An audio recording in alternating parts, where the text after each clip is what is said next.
Here we are again flying over the Russian landscape, and we've come across a Russian Armored and Mechanized column. So let's swoop on down and see what armour and mechanized units the Russians had in World War II around Kursk, and that come in the box Storms of Steel.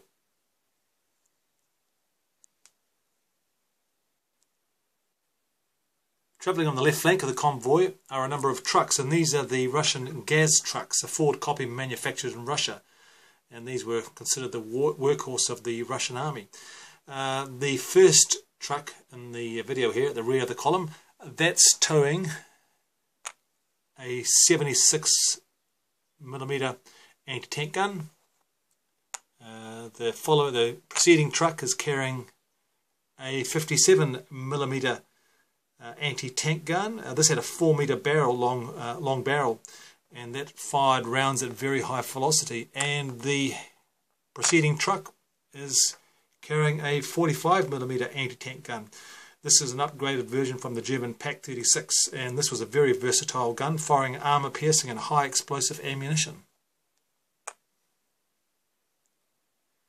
Moving back to the armoured column at the rear, first up is a M3 scout car, and this is an American-made M3A1 scout car. It was used for patrol, pulling guns and carrying up to 7 men, and it carried up to 3 machine guns for defence, including a 50 caliber heavy machine gun. In the second scout car, we've got a team of troops in there that are carrying submachine guns, and these guys were used for close combat house-to-house fighting. The APC just in front of that one is carrying a platoon of riflemen, standard Russian infantry. And you'll note that both these two APCs have a blue circle on their rear left firepower, which means they have an anti-aircraft capability. Moving up the column, we've got a T-70 tank, and this was a 2-man crew tank with the commander, who was the gunner and loader. And preceding that is the T-34 in a couple of versions, one of the most famous tanks of World War II, and I think really turns the tide of the battle on the Eastern Front. Preceding that, we have a AV-1C heavy tank with a massive armour frontal protection of 22, rear armour of 19, and reasonable firepower there. Next up in the convoy is a Su-122.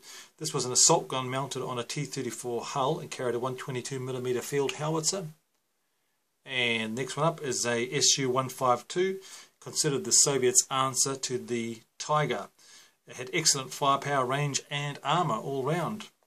In front of that we have an Su-76mm tank. This was a tank destroyer and wasn't very effective against the Germans, but was good against half-tracks and infantry.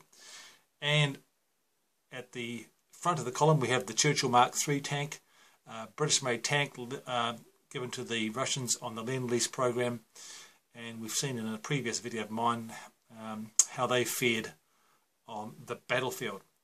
And providing air cover for this convoy is a Stuka. Hold on, looks like the Russian patrols have been driven off, and this Stuka is coming in for a strafing run at low altitude. Okay, here we go. It's got an AP of 7.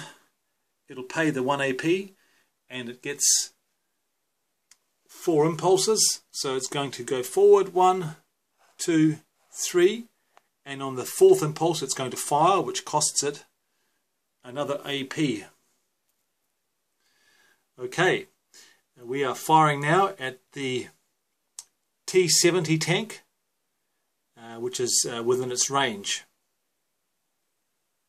So the Stuka has got a firepower against armour of 10, and the T-70 has a flank armour, which we use for air, of 13. So we'll only need 3 to match this tank. So we go in and we roll 5. So 10 and 5 is 15. We beat the armour but don't make the 4+. So the armoured T-70 takes a hit. We grab a random hit, and it is suppressed. Okay, there are no anti-aircraft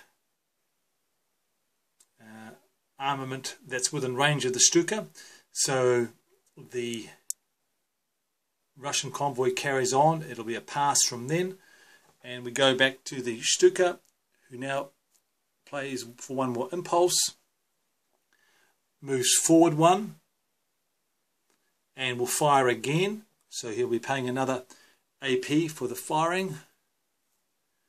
Again at the T-70 with 10, roll 7, which is a second hit, which destroys the T-70. The Stuka has got 2 more impulses, so it continues on its path. And now the initiative switches over to the Soviets. Okay, the Stuka is flying at low level. It's in range of the APC, which is packing a 50 caliber machine gun, and it's also got supporting fire from the APC behind it. So that's going to be rolling a 2 attack, plus 3 for close range, plus 1 for supporting fire. So we're going to be activating the APC. 1, 2, 3, 4 to fire. So here we go. Firing here with support here. So that's 2. 3 plus 3 for close range is 5, plus 1 for support is 6. 6. And we hit with a 4, which is 10, which does not match the armour, so the Stuka flies on by. So the Stuka activates for 1, moves forward 1, 2, and for his third impulse will fire, paying another AP, firing at the rear gas truck with 10. He will fire and at the truck first and rolls 5, so it's 15, which matches the armour, and exceeds it by 4, which destroys the truck. Now the Stuka rolls for the anti-tank gun and crew that were in the unit, so it's using its 5 firepower against soft targets and against the 10 defense of the anti-tank gun. It rolls. It's a 9, so it's 5 and 9 is 14, which exceeds the defense of 10 by 4, which kills that unit. So the truck and the crew were destroyed, and the Stuka moves on and eventually leaves the convoy with a number of smouldering wrecks. So that's a look at the armoured units that come in Storms of Steel. Hope you enjoyed that look, and I might take a look at the other units that I haven't mentioned so far in another video. Thanks for watching.